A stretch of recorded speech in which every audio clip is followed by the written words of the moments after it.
नमस्कार दोस्तों, आपका मेरे चैनल आदि अनादि अनंत कथा में स्वागत है। आज हम जानेंगे कि पितृपक्ष में देवी देवताओं की पूजा सही है या गलत है। आइए जानते हैं कि इसके बारे में हमारे शास्त्र क्या कहते हैं। पितृपक्ष आरंभ हो चुके हैं। भाद्रपद माह के पूर्णिमा तिथि से लेकर अश्विन माह के कृष्ण पक्ष की अमावस्या तिथि तक पितृपक्ष चलते हैं। पितृपक्ष यानी श्राद्ध का हिंदू धर्म में विशेष महत्व होता है। पितृपक्ष में पूर्वजों को श्रद्धापूर्वक याद करके उनका श्राद्ध कार्यक्रम किया जाता है। श्राद्ध न केवल पितरों की मुक्ति के लिए किया जाता है, बल्कि उनके प्रति अपना सम्मान प्रकट करने के लिए भी किया जाता है। धार्मिक मान्यता और पौराणिक शास्त्रों के अनुसार पितृपक्ष के में सभी प्रकार के मांगलिक व शुभ कार्य वर्जित होते हैं। शास्त्रों में देवी देवताओं की पूजा के साथ पूर्वजों की पूजा भी वर्जित मानी जाती है। ऐसे में सबके मन में एक सवाल कौंधता है कि पितृपक्ष में देवी देवताओं की पूजा करनी चाहिए या नहीं। आइए जानते हैं इसके बारे में। पितरों को पूजनीय माना जाता है। शास्त्रों के अनुसार पितृपक्ष के दौरान पितर पृथ्वी पर वास करते हैं। ऐसे में इस दौरान पितरों की पूजा करना बेहद कल्याणकारी माना गया है। लेकिन क्या पितृपक्ष के दौरान देवी देवताओं की पूजा करनी चाहिए या नहीं? शास्त्रों के अनुसार पितृपक्ष में प्रतिदिन की तरह ही पूजा करनी चाहिए। हालांकि इस दौरान पितर हमारे पूजनीय अवश्य हैं, लेकिन ईश्वर से उच्च नहीं है।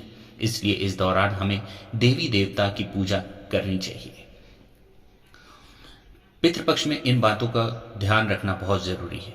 यदि आपके घर में आपके पितरों की तस्वीर है तो उनको लेकर पितृपक्ष में नहीं बल्कि भविष्य में भी कुछ विशेष बातों का ध्यान रखना आवश्यक है। आइए जानते हैं क्या है वो बातें। घर के मंदिर में कभी भी देवी देवताओं की तस्वीर के साथ पूर्वजों या दिवंगत परिजनों की तस्वीर न लगाएं। यदि आप ऐसा करते हैं तो आपके घर में नकारात्मक ऊर्जा का वास होता है। वास्तुशास्त्र के अनुसार पितरों की तस्वीर का मुख हमेशा घर में दक्षिण दिशा की तरफ रखें।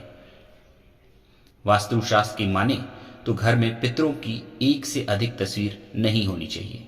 इस बात का भी ध्यान रखें कि देवी देवताओं की पूजा के बिना पितृपक्ष में श्राद्ध, पिंडदान इत्यादि का फल नहीं मिलता है। इसलिए पितृपक्ष के दौरान प्रातःकाल स्नान करने के बाद नित्य की तरह ही देवी देवताओं की पूजा करनी चाहिए। पितृपक्ष में पितृदोष दूर करने के उपाय, आइए इसके बारे में जानते हैं। पितृदोषों से छुटकारा पाने के लिए पीपल के पेड़ में जल अर्पित करें। अमावस्या के दिन पीपल में जल के साथ साथ ही फूल, अक्षत, दूध और काले तिल भी चढ़ाएं। पितृदोष दूर करने के लिए पितरों की आत्मा की शांति के लिए तर्पण, श्राद्ध और पिंड दान करें। दक्षिण दिशा में पितरों की तस्वीर लगाकर रोज उनको प्रणाम करें। इससे पितृदोष में राहत मिलती है।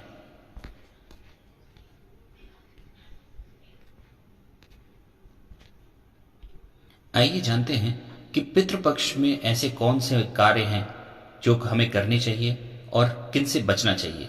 क्या इस पितृपक्ष के दौरान कोई मांगलिक कार्य किया जा सकता है या नहीं? आइए जानते हैं कि हमारे सनातन धर्म में हमारा शास्त्र क्या कहता है इसके बारे में।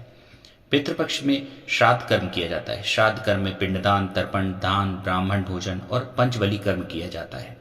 श्राद्ध पक्ष पितरों को प्रसन्न करने और उनकी मुक्ति के लिए होता है। इस पक्ष में पितृदोषों से मुक्ति पाई जा सकती है। यदि आप श्राद्ध के 16 दिनों में भूलकर भी इन 7 में से कोई भी एक गलती करते हैं तो आपको नुकसान उठाना पड़ेगा। श्राद्ध में कभी भी ये 7 गलतियां ना करें। गृह कलह, श्राद्ध में गृह कलह, स्त्रियों का अपमान करना, संतान को कष्ट देने से पितृ नाराज होकर चले जाते हैं। दूसरा, श्राद्ध का अन्न। श्राद्ध में मिर्च वाला मांसाहार, बैंगन, प्याज, लहसुन, बासी भोजन, सफेद तिल, मूली, लौकी, काला नमक, सत्तू, जीरा, मसूर की दाल, सरसों का साग, चना आदि वर्जित माना गया है। यदि कोई इनका उपयोग करता है तो पितर नाराज हो जाते हैं। इससे सेहत पर भी प्रतिकूल असर पड़ता है। तीसरा, नास्तिकता और साधुओं का अपमान। जो व्यक्ति नास्तिक है और धर्म एवं साधुओं का अपमान करता है, मजाक उड़ाता है, उनके पितृ नाराज हो जाते हैं।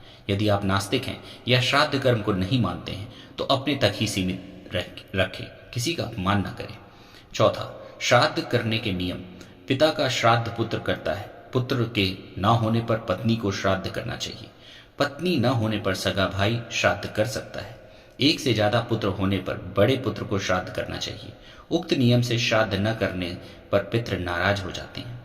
कई घरों में बड़ा पुत्र है फिर भी छोटा पुत्र श्राद्ध करता है। छोटा पुत्र यदि अलग रह रहा है तब भी वह सभी को एक जगह एकत्रित होकर श्राद्ध करना चाहिए। श्राद्ध का समय, श्राद्ध के लिए सबसे श्रेष्ठ समय दोपहर का कुतुब काल और रोहिणी काल होता है। कुतुब काल के लिए दान का अक्षय फल मिलता है। प्रातः काल और रात्रि में श्राद्ध करने से पितृ नाराज हो जाते हैं।